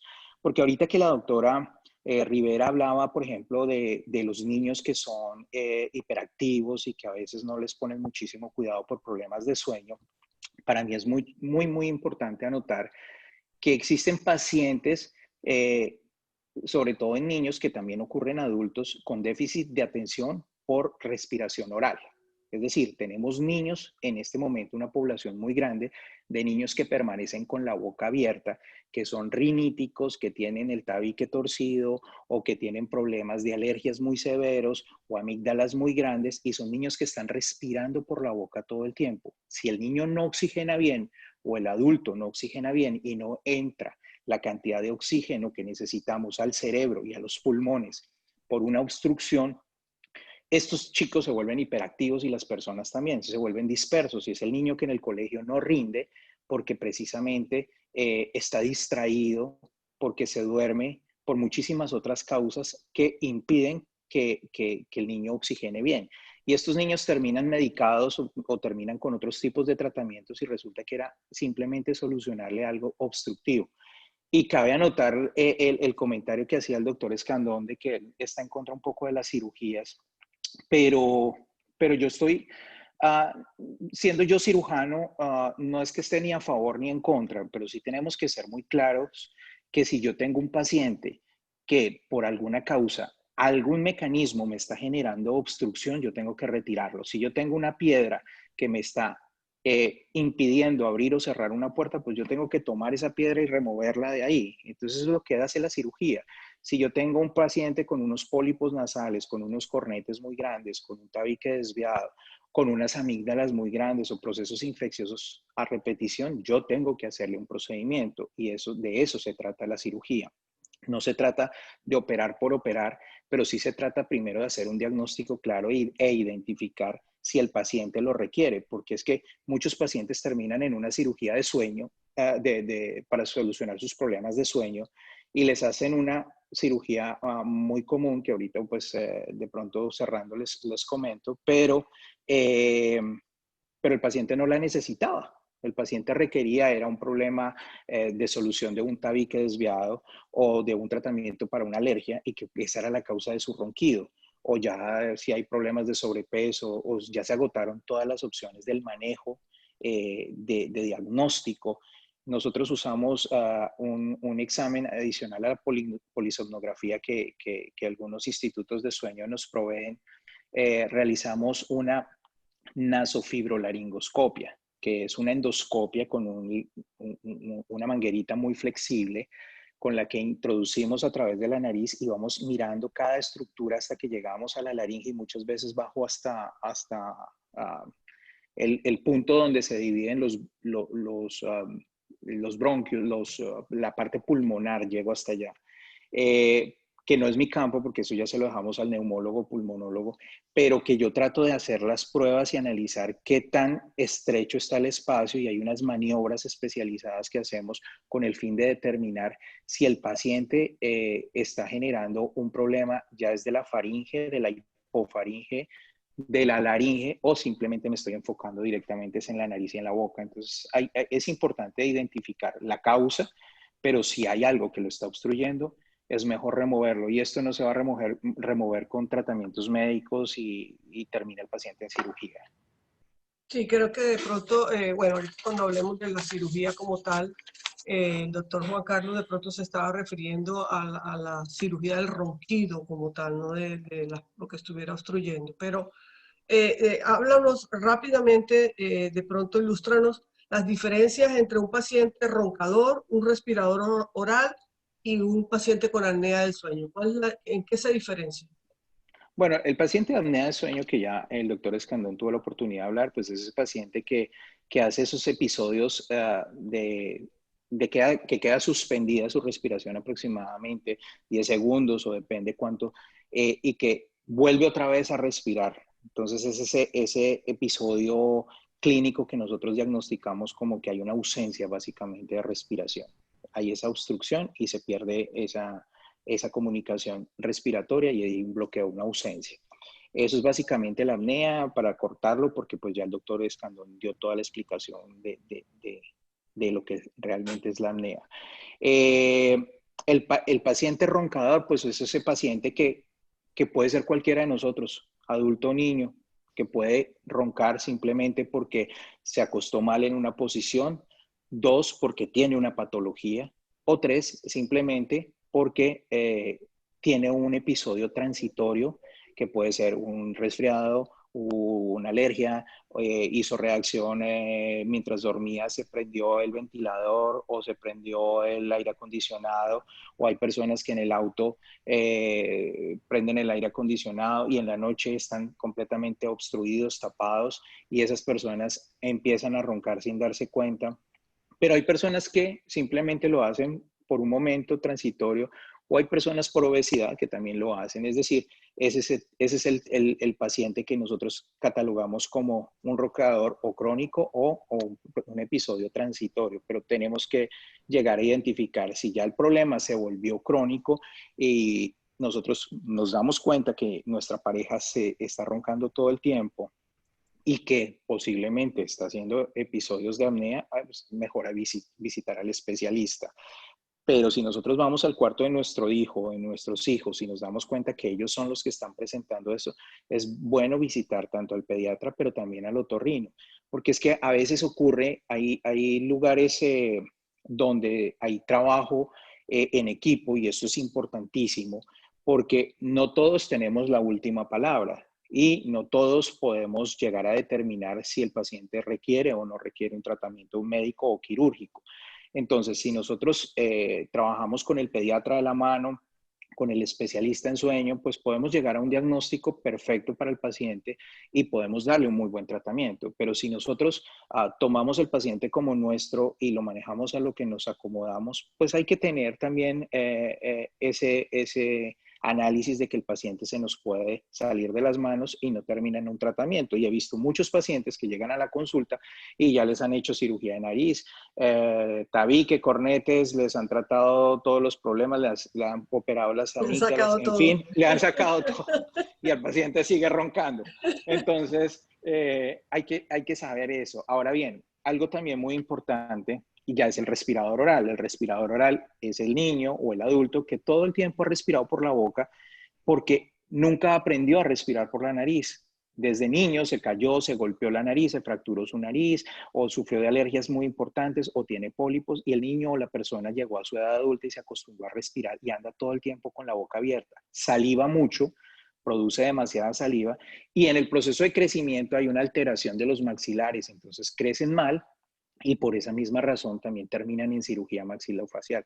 Pero también he visto muchos niños que son maltratados y que los papás, por ejemplo, empiezan a ver que los dientes se le empiezan a cambiar de posición y a montar uno sobre el otro, y los llevan a ponerle los famosos braces o brackets, y resulta que el ortodoncista hace un tratamiento, le coloca eso, y pasaron 2, 3 años y sigue igual o ha mejorado un porcentaje bajito, y lo que hizo la persona fue por perder su dinero en un tratamiento, y resulta que el niño tenía un problema de una alergia severa que nunca fue tratada, o de un problema de obstrucción que nunca fue manejado, Entonces, en ese caso, el odontólogo o el ortodoncista debe manejarlo con el otorrino primero para que se haga una buena cirugía, si es el caso, un buen tratamiento, y ahí sí regresárselo al odontólogo para que le empiece su tratamiento y el resultado sea efectivo.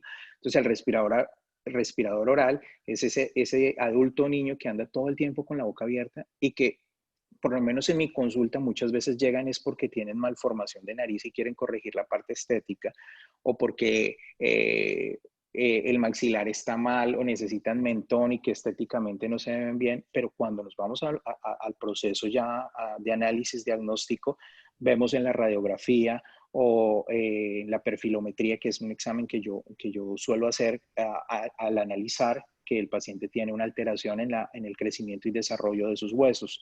Y ahí es cuando empezamos a identificar de dónde viene el problema. Algunas veces es muy tarde ya darle solución, pero si nosotros empezamos a tener cuidado con las personas que tenemos alrededor de nosotros, creo que podemos llegar a un buen manejo. Excelente, excelente. Muchas gracias, Dani, por tu participación y bueno, no. Son temas, la verdad que todos los temas son muy extensos. Aquí nos podríamos quedar toda la noche y hasta mañana hablando de tantas cosas, pero bueno, por respeto al tiempo y también porque tenemos muchas preguntas, varias preguntas, así que vamos a las... Vamos a comenzar con las preguntas. Quiero agradecerle a todas las personas que están en el chat en este momento, que han puesto sus preguntas. Coloca el sitio donde te conectas y tu dirección, o sea, regístrate para poder saber dónde sale la pregunta. Pero vamos a ver con la primera pregunta. Nos dicen aquí, sí, a todos los panelistas estén pendientes. Dice una pregunta, dice, buenas noches, esta es de Tarín Perdomo.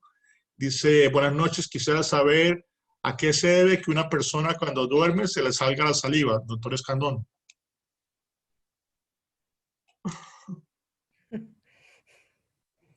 Abre tu micrófono. Hola, ya. Bueno, pues esta pregunta la contestó ya Daniel. Daniel fue muy claro cuando expresó que una de las... Sí, Daniel le explicó, pues muy posiblemente la más factible es un fenómeno obstructivo, que puede ser desde la vía superior alta hasta fenómenos posteriores. Generalmente en estos pacientes que tienen mucha cialorrea, como es el término médico que nosotros decimos al dormir, lo primero que nosotros recomendamos es que tenga una valoración por el otorrino, ¿ok? Que lo más factible es que no tenga nada otra. Y pues no sé si Daniel tiene algún otro comentario adicional, pero pienso que eso sería lo que nosotros hacemos. ¿Tú qué dices, Daniel? No, yo estoy totalmente de acuerdo. O sea, nosotros producimos saliva por diferentes puntos de la cavidad oral, que son las glándulas que se encargan de producir. Pero cuando la persona duerme, se relaja tanto que fácilmente el maxilar se abre. Algunas personas bruxan y marcan muy fuerte los dientes, la mordida, pero otros relajan tanto que cuando queda la boca abierta y la lengua se va hacia uno de los dos lados, comprime y esa es la saliva que empieza a brotar. Ahora hay que ver qué grado de salivación tiene la persona, pero eso ya es otro tema completamente distinto, ¿no? Perfecto. Aquí hay una pregunta y creo que es una niña, porque creo conocerla. Dice, antes de dormirme siempre quiero leer y paso mucho tiempo leyendo. Por hacer eso, se me atrasa la dormida y me levanto a la mañana siguiente cansada y voy a la escuela así. Ya se ha vuelto un hábito. ¿Qué me recomienda? Hola, doctora Rivera. Bueno, es lo que habíamos conversado de las niñas mayores. Claro que qué bueno que está leyendo. ¿Se escucha bien, no es cierto? ¿Se escucha bien? Sí, sí. Sí. Bueno, qué bueno que está leyendo, no estaba viendo celular hasta esa hora, pero el problema, claro, es decir, que ellos no tienen una higiene de sueño, ellos siguen, digamos, y la idea es que ahí no hay como una autoridad de alguien que le diga, oiga, vamos a acostarnos, vamos a dormir. Y ojalá en general la cama sea, la pieza, sea un lugar bastante poco atractivo. No es la idea que en la pieza tenga computador, la televisión, todas las otras cosas que pudiera tener para entretenerse, ¿no es cierto? Sino que no haya cosas distractoras. Y en general está bien que lea, pero yo creo que ahí va a faltar una mamá o un papá que le diga, señorita, llega a las 10, usted tiene que cerrar el libro y acostarse. Esto es un mensaje para Fabio Iglesias. Los papás. Ellos sí ya me dicen. Ah, te lo dicen. Ah, qué Sí, bueno, pues mi linda, bastante. porque realmente que si no, si vas al colegio en la mañana vas a tener problemas. ¿Mm? ¿No es cierto? Sí, Porque señora. vas a estar con mucho sueño. Y el problema, el hecho de que duermas tan poco también significa que vas a aprender menos.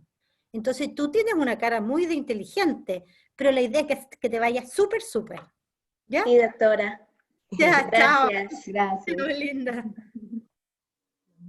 Hay una mano levantada para una pregunta aquí. Nuestra compatriota, ¿dónde está ella? ¿Tú tienes la mano levantada? Sí, tú. Sí. Dinos. Abre el micrófono. Abre el micrófono.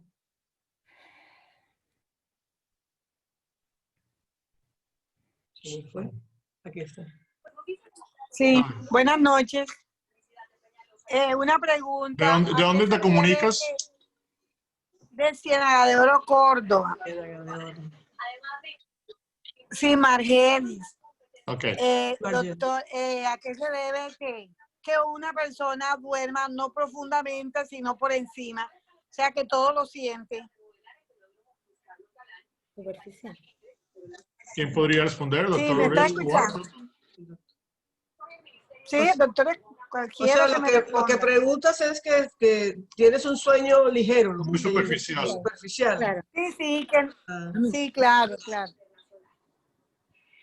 Bueno, el sueño superficial es muy característico de las personas con insomnio crónico, y pues hay muchas causas de insomnio crónico.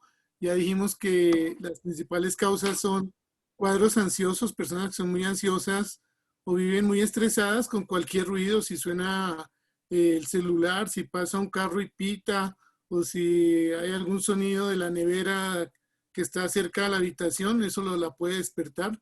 Significa que su sueño no es muy reparador, que es de mala calidad. Lo importante es que acuda a un centro especializado donde se logre encontrar la causa y le puedan ayudar.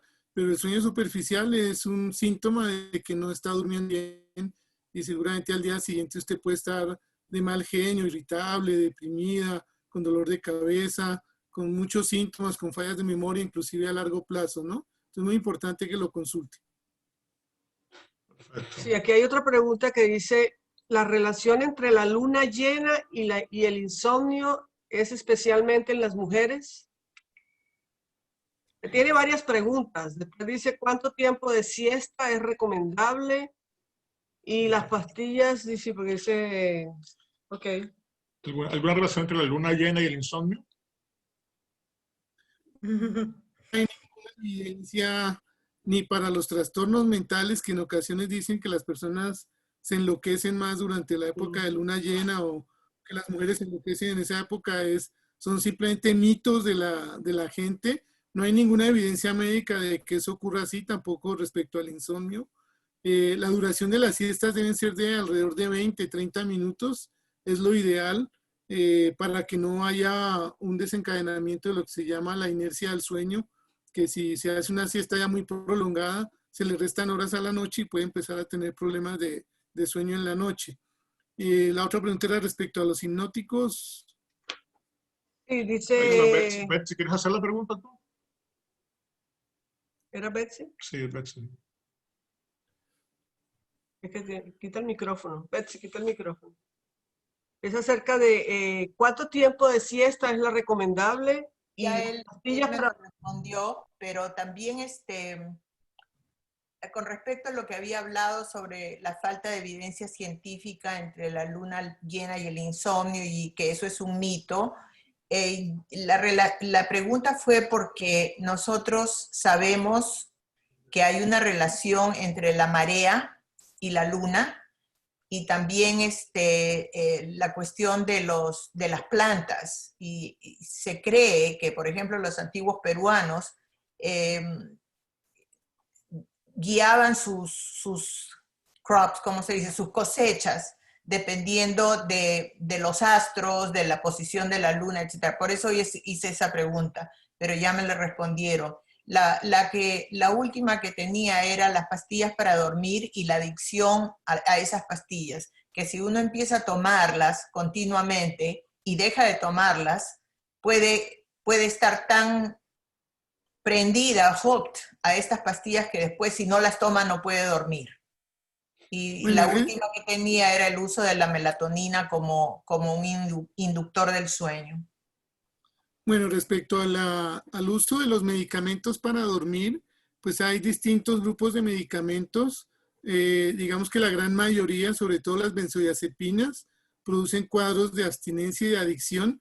Y ya hay muchos reportes de que las personas que toman benzodiazepinas por más de 5 años todos los días pueden tener un factor de riesgo para desarrollar demencia o enfermedad de Alzheimer en el futuro. Eso se está considerando en este momento y bueno, pues es muy importante si usted lleva más de ese tiempo consumiendo benzodiazepinas, es muy importante que se haga un tratamiento para dejar de consumirlas.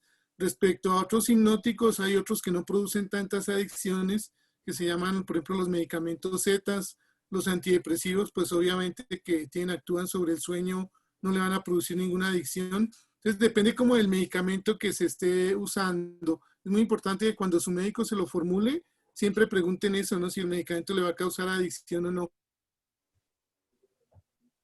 Y Que sobre el producen uso de adicción. la melatonina.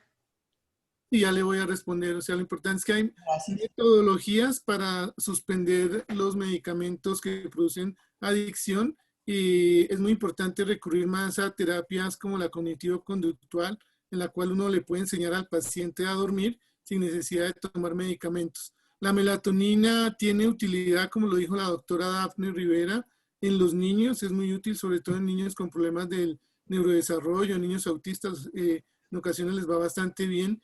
En personas adultas prácticamente no tiene ninguna utilidad, solamente cuando hay alteraciones del ritmo circadiano, como por ejemplo personas que trabajan por turnos, les puede ser útil en algunos casos, o las personas que sufren de jet lag cuando se desplazan de un continente a otro o cruzan muchos usos horarios. Pero en realidad la melatonina no tiene mucho efecto como inductor del sueño. Gracias. Aquí hay una pregunta para la doctora Rivera. ¿Cuál es la dosis recomendada de melatonina para una niña de 12 años? Bueno, en Chile las presentaciones de melatonina son de 3 miligramos la tableta. No sé del país que me llama. Es aquí de Estados Unidos. Ah, ya. Hay una presentación que es muy buena, que me parece muy buena, que es el Vigisom, que es un fármaco que es como una melatonina de efecto prolongado, que tiene efecto también no solo en la iniciación del sueño, sino en la conciliación. Porque el problema es que la melatonina muchas veces sirve para mantener el sueño, pero no para, para conciliar el sueño, pero no para mantener. En cambio, estos efectos, estas preparaciones retardadas son bastante buenos. Yo te recomendaría que empieces a probar una retardada, porque ya tienes como 12 años y creo que podrías andar bien. Y además que es lo mejor porque eres una niñita y no te recomiendo ningún otro fármaco que intentes probar antes de esto, que es como el primero que deberías usar. Perfecto. Aquí dice, tengo 50 años y hace unos 3 años que sufro de mal de piernas inquietas. ¿Esto es para siempre o hay alguna forma de curarlo?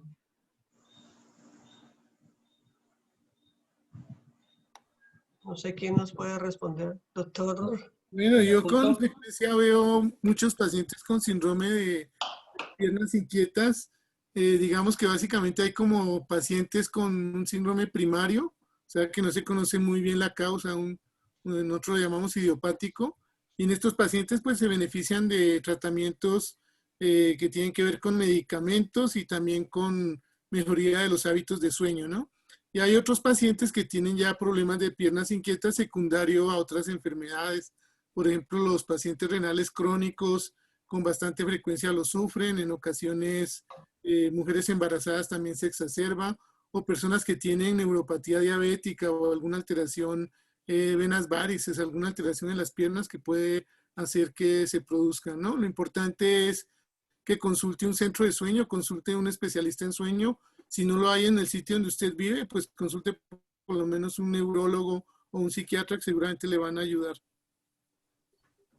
Una pregunta de Catherine Perdomo, no sé si está conectada aún, dice, buenas noches, doctor Escandón, ¿qué recomendaciones o primer acercamiento podría hacer en mi caso donde tengo un sueño excesivo y siento que no descanso lo suficiente?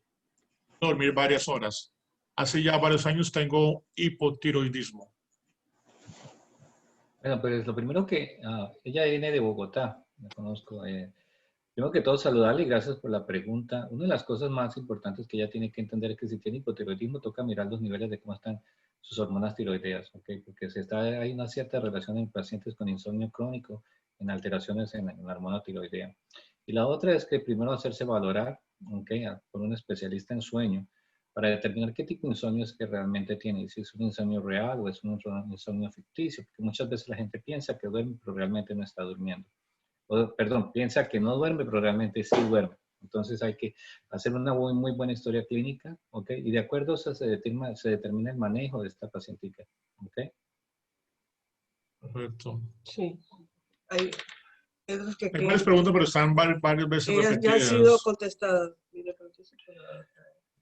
Yo quisiera de pronto que cada uno de nuestros panelistas nos diera algunos tips para dormir bien.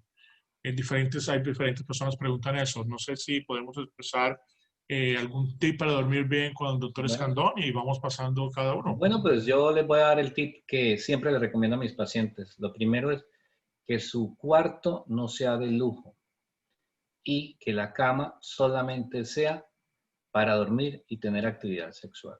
Nada más. Ok. ¿Qué dice Franklin? Tiene el micrófono cerrado. Bueno, ¿no? yo recomendaría que las personas tengan una rutina de sueño. Realmente en los niños, los padres se preocupan mucho por establecer una rutina de sueño, de llevar al niño, lavarse la cara, empijamarse, meterlo en la cama, leerle un cuento, apagar la luz y hasta luego, hasta el otro día, ¿no? En los adultos desafortunadamente perdemos la rutina de sueño. Es muy importante establecer una rutina de sueño 1 hora antes de irse a acostar. Entonces, si yo sé que me duermo a las 11 de la noche o 10 de la noche, pues 9 de la noche pongo la luz ya, ojalá una luz amarilla, pongo música clásica o música que sea más bien monótona, me empiezo a empijamar, hago las cosas rutinarias que tengo que hacer para el otro día. Eso me va a tranquilizar, voy a estar más relajado, voy a apagar la luz y me voy a dormir con mayor seguridad. Entonces, volver a una rutina de sueño es muy importante, a veces es más importante que cualquier medicamento. Perfecto. Doctora Rivera. Bueno, como conversé yo en relación a las distintas edades, digamos, recomiendo a los padres la higiene del sueño y los rituales adecuados para los lactantes. Ahora, en general, a los adolescentes, me refería a las pantallas y fui muy enfática en las pantallas, pero también tengo que decir que evidentemente en una pandemia es distinto si un niño vive en un gran lugar, sin cuarentena y con gran cantidad de tierra que él puede ir a jugar, a un niño que vive en un departamento en un 11º piso y que está en cuarentena. Es decir, ¿qué le vamos a pedir a ese niño? Es decir, es bastante difícil implementar las higienes de sueño y obviamente en relación a las pantallas, yo creo que habría que flexibilizar un poco lo que yo misma dije, ¿se fijan? Es decir, yo creo que esto es una cosa de criterio. De criterio de las padres. A mí me corresponde como mala de la película contar la historia bien así dura, pero creo que obviamente hay situaciones ahora en pandemia que debemos flexibilizar ciertos hábitos para disminuir la ansiedad de los niños. Porque si somos también tan estrictos, digamos, ellos van a sufrir más. Además, con la ansiedad que les vean a los padres, la ansiedad que ellos mismos tienen, porque no entienden esto.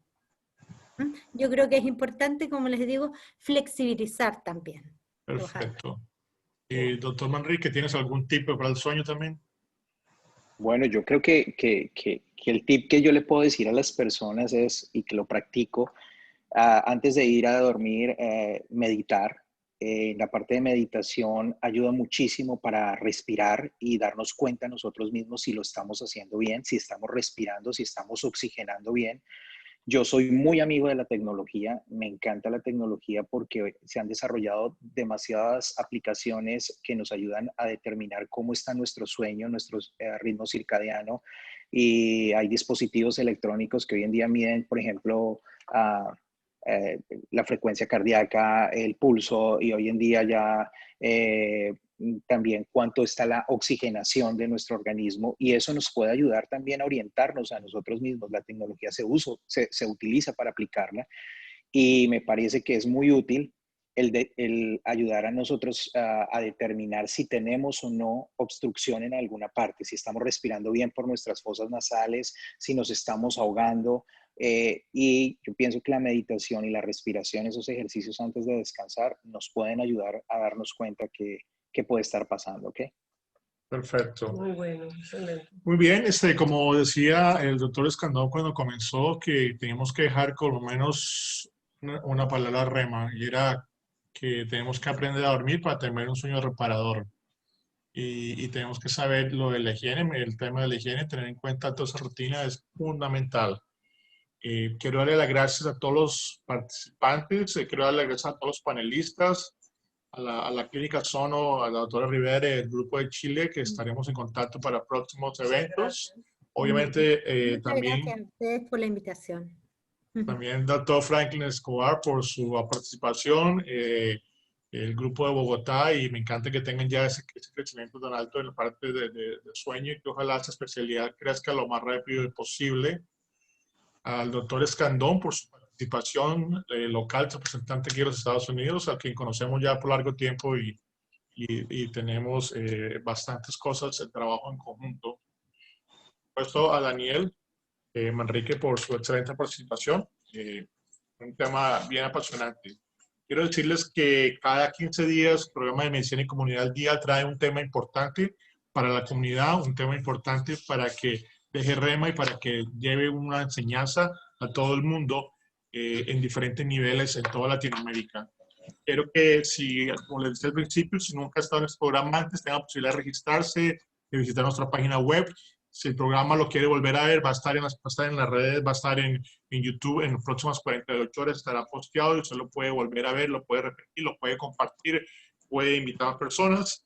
Si esta conferencia le ha gustado, le quiero decir que la próxima también va a ser igual o mejor, inclusive, porque vamos a traer un tema apasionante que va a llevar a todo el mundo. Son diversos los temas, y esto va a ser el próximo 13 de octubre, martes a las 8 de la noche. Así que todos en donde se encuentren, en Chile, en Perú, en Ecuador, en Colombia, en Venezuela o Estados Unidos, serán bienvenidos. 8 de la noche, hora de Estados Unidos, 7 de la noche en este caso, fuera de Colombia, 9 de la noche en Chile, o el horario donde usted corresponde. Y recuerden, esto lo hacemos con el auspicio, con la compañía de la Primera Iglesia Bautista de Orlando.